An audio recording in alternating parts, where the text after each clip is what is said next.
Hey there friends, welcome to another episode of Try New Things, where today we're going to get a little analytical and go a little bit beyond the standard video of installing a water containment system using IBC totes. My videos included. If you haven't seen those yet, check them out. But today I want to find out what can we actually expect for water flow out of this kind of system. So today I'm going to do some tests.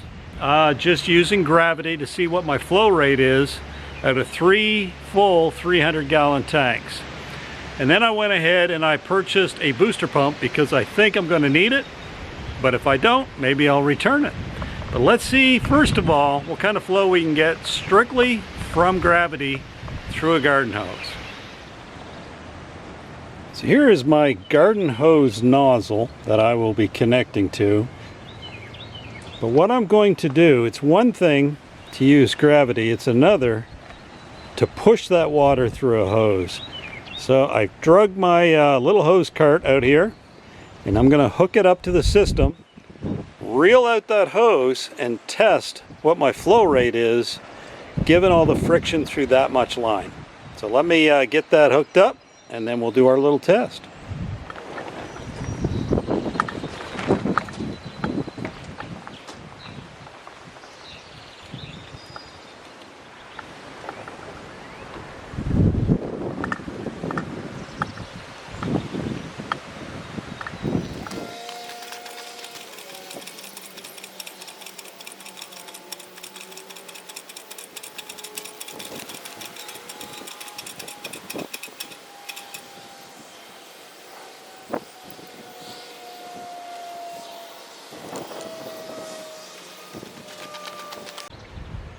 So here we are at the end of the hose.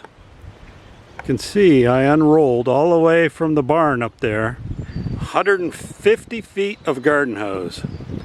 Now I have learned something already in this video, and that is my garden hose does not quite reach the garden. So if I spin the camera around, you can see I'm close, but I didn't make it. So I'm going to have to get another section of hose, which will add even more friction inside the hose for the water flow. But let's do our test here and see what it does for 150 feet of hose. Alright, so my goal with this test is to find out how long it takes to fill a 5-gallon jug. I'm going to get my stopwatch ready.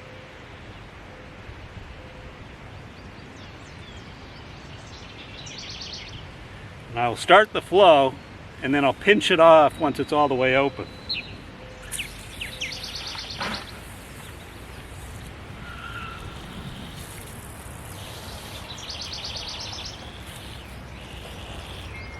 All right, 5 gallons of water, gravity only, from my 1,000 gallons almost up there in the IBC totes. So here we go.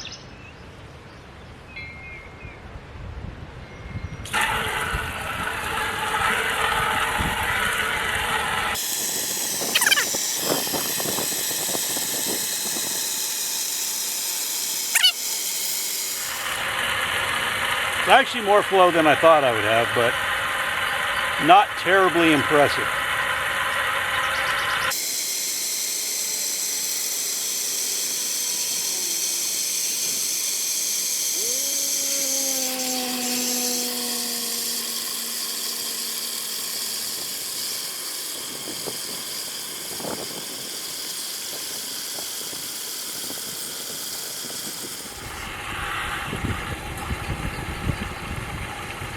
We're over halfway.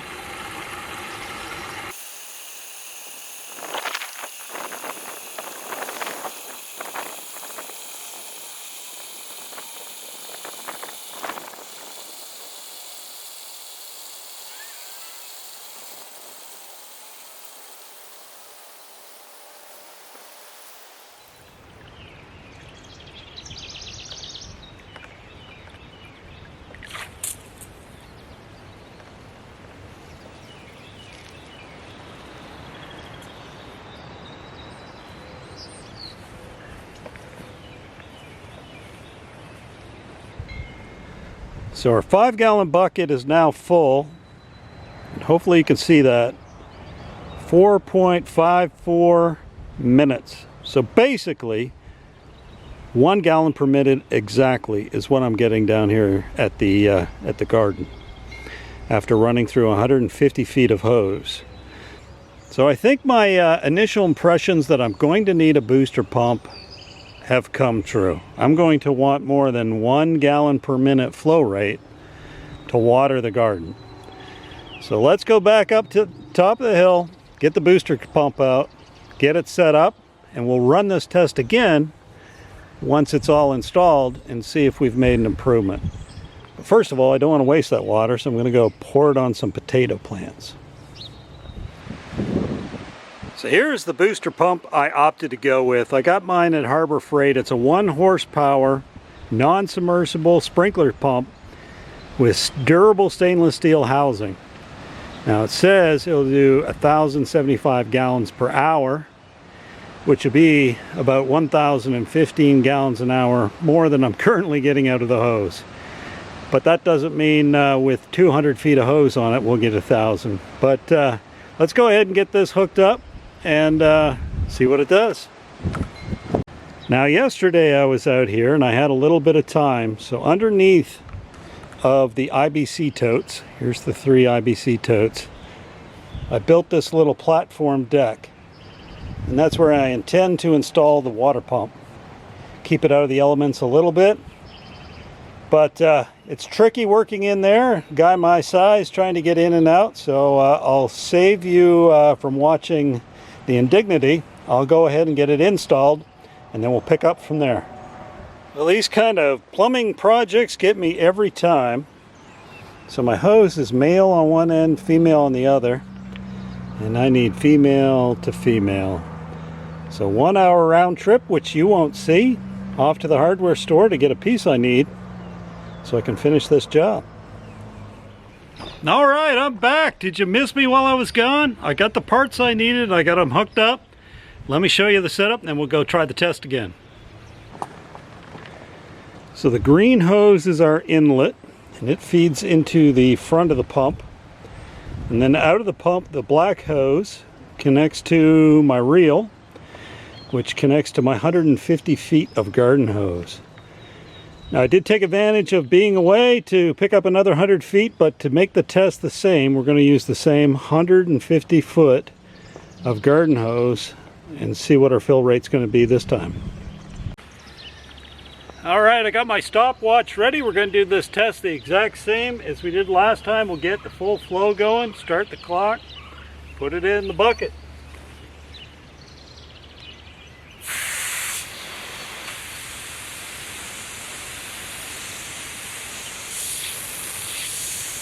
Already you can see a lot of difference. I'm going to get wet here.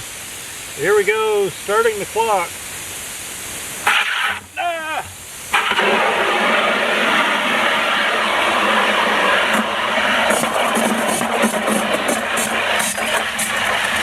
So much more pressure.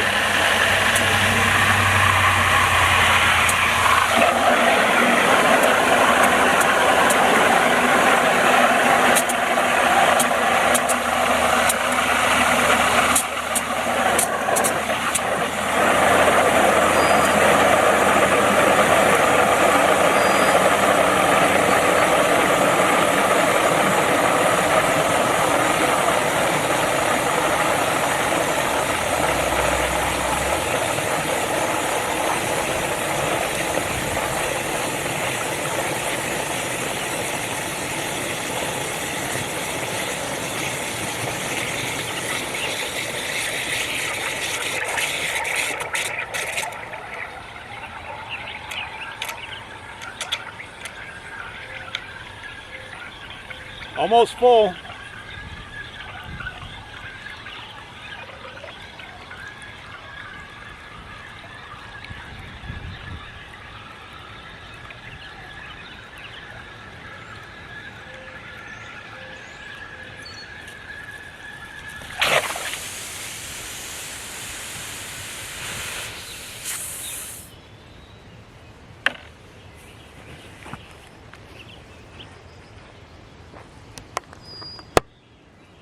Oh, can you read that? 1 minute, 23 seconds for 5 gallons. So that's a gallon every, what, 23, 24 seconds-ish? Much better than it was before. And that's plenty of power there. It's almost like using a pressure washer. But again, I'm going to use that bucket of water to water some potatoes. But for now, I'm going to go turn off the hose pump and we'll do our closing arguments.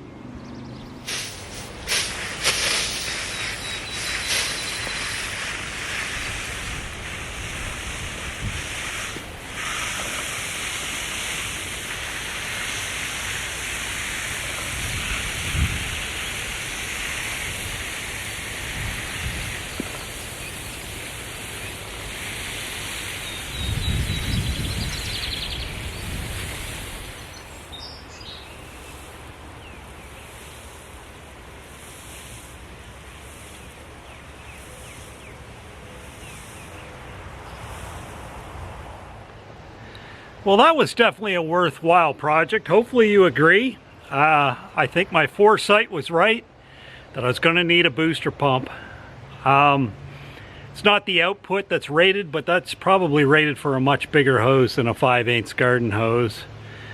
But I'll say I'm completely pleased with the amount of pressure I have 200 feet away down there in the garden now with the booster pump. One thing I might change is this pump doesn't turn on and off when it senses a flow. So what I'll probably get is a remote on-off switch that goes in line with the plug. That way when I'm down there at the garden, I can just push a button and turn off the hose versus running all the way back up. But anyway, if you have any questions or comments, I always love reading them. Don't forget to hit like and subscribe. Hope you enjoyed this video. We'll see you in the next one. Bye-bye.